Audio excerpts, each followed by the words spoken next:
ህይወት ብዙ መንገዶችን ያቀርብልናል። አንዳንዴ በድንገት ከገመትነው በላይ ወደ ሌላ አቅጣጫ ሊወስደን ይችላል።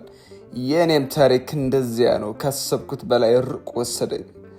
ስሜ አይሻ እባላለሁ። ያደግኩት ኢስታንቡል ውስጥ ነው። ውብ፣ ታሪካዊ እና ብዙ ባህሎችን የተገናኙባት ከተማ። ቤተሰቦቼ ሙስሊሞች ናቸው። ሃይማኖትን በሚገባ የሚተገብሩ። የልጅነት ጊዜን በቁርአን ትምህርቶች፣ በሰላትና በረመዳን ጾም የተሞላ ነበር። በከተማችን ያሉትን ታላላቅ መስጊዶች እየጎበኘን የእስላም ታሪክ እየተማርን አደግኩ። በትምህርት ቤትም ጎበዝ ተማሪ ነበርኩ። ታሪክን፣ ፍልስፍናንና ስነ ጽሁፍን እወድ ነበር። አስተማሪዎቼ ሁል ጊዜ ጥያቄዎችን እንድጠይቅ ያበረታቱኝ ነበር። ነገር ግን ከዕለት ተዕለት ህይወት ውጪ ከሃይማኖታዊ ትምህርቶቻችን ባሻገር ውስጤ አንድ ባዶነት ይሰማኝ ነበር። ለምን እዚህ ነኝ?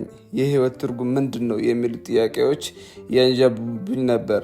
ከሁለተኛ ደረጃ ትምህርት ቤት ከተመረቅኩ በኋላ የህግ ትምህርት ለመማር ወደ ለንደን ተጓዝኩ። ይህ ጉዞ ለእኔ አዲስ ዓለም ነበር። ከሙስሊሞች ማህበረሰብ፣ ከቤተሰብ ልማድ ወጣሁ።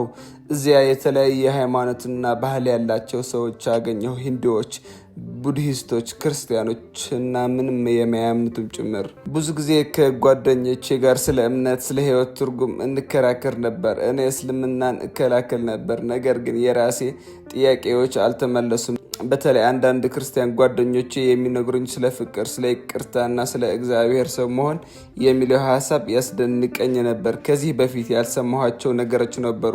የኦርቶዶክስ ቤተክርስቲያን ደወል ድምፅ ሲሰማኝ ሁል ጊዜ ትኩረቴን ይስበው ነበር። ውበትና ሰላሙ ይማርከኝ ነበር። የመጀመሪያው ዲግሪ ከጨረስኩ በኋላ በሃይማኖት ፍልስፍና የማስተርስ ዲግሪ ለመስራት ወሰንኩ። በተለይም የምስራቅ ኦርቶዶክስን እምነት በስፋት ለማጥናት ፍላጎት አደረበኝ። በዚህ ምክንያት ወደ ግሪክ፣ ወደ አቴንስ ሄድኩ። እዚያም በኦርቶዶክስ ስነ መለኮት ላይ ያተኮሩ ኮርሶችን መውሰድ ጀመርኩ። በአቴንስ ቆይታዬ ወቅት አንድ ኦርቶዶክስ አባት አገኘሁ። እርሳቸው ከዚህ በፊት ያላገኘኋቸው የፍቅር፣ የመረዳትና የጥበብ መንፈስ አሳዩኝ። ስለ ኢየሱስ ክርስቶስ፣ ስለ ቅድስት ድንግል ማርያም፣ ስለ ቅዱሳንና ስለ ቅዳሴያቸው ትርጉም በዝርዝር አስረዱኝ። ከእነሱ ጋር በነበርኩበት ጊዜ ያ የልጅነት ጊዜ ባዶነት መምላት ጀመረ። ኢየሱስ ክርስቶስ ፍቅር ሰው ሆነ። መምጣቱ፣ መሞትና መነሳቱ ለሰው ልጆች ሁሉ የሰጠው ተስፋ ልቤን ነካው። በየቀኑ ወደ ቤተ ክርስቲያን እየሄድኩ ቅዳሴ እከታተል ነበር። የዝማሬዎቹ ውበት፣ የሰዎቹ እምነትና የቅዱሳት ስዕሎችን የሚያሳዩት መንፈሳዊነት ጥልቅ ሰላም ይሰጡኝ ነበር። ለብዙ ወራት ካሰብኩና ከጸለይኩ በኋላ በመጨረሻ እግዚአብሔር ወደዚህ መንገድ እንደመራኝ እርግጠኛ ሆንኩ። ሙስሊምነቴን ትቼ ክርስትና ኦርቶዶክስ ለመቀበል ወሰንኩ። ይህ ውሳኔ ቀላል አልነበረም። ለቤተሰቦቼ እና ለወዳጆቼ ማሳወቅ በጣም ከባድ ነበር። አንዳንዶቹ ተቆጡ፣ አንዳንዶቹ አዘኑ፣ አንዳንዶቹ ደግሞ ተረዱኝ። ነገር ግን እኔ በውስጥ የተሰማኝን ሰላምና እውነት መተው አልቻልኩም። በዚያች ዕለት በግሪክ ኦርቶዶክስ ቤተክርስቲያን ውስጥ ተጠመቅኩ።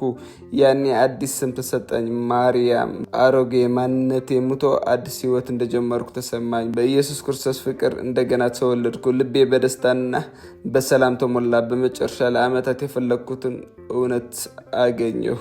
አሁን ህይወቴ ሙሉ በሙሉ ተለውጠዋል። የምእመናን ህይወት እኖራለሁ። በየቀኑ እጸልያለሁ፣ መጽሐፍ ቅዱስ አነባለሁ፣ ቤተክርስቲያን አዘወትራለሁ። የኦርቶዶክስ እምነት ጥልቀትና የቅዱሳን አባቶች ትምህርትና የቅዳሴያቸው ውበት እጅግ ያስደንቀኛል። ከዚህ በፊት ያሰብኩት ህይወት ባዶነት በክርስቶስ ፍቅር እውነት ተሞልተዋል። የእኔ ታሪክ የብዙዎች ታሪክ ሊሆን ይችላል። እውነትን የሚፈልግ ሰው ሁሉ በመጨረሻ ወደ እግዚአብሔር ይመጣል። መንገዱ አስቸጋሪ ሊሆን ይችላል፣ መሰናክሎችም ሊኖሩ ይችላሉ። ነገር ግን በመጨረሻ የእውነት ብርሃን ስታገኝ ሁሉም ነገር ትርጉም ያገኛል።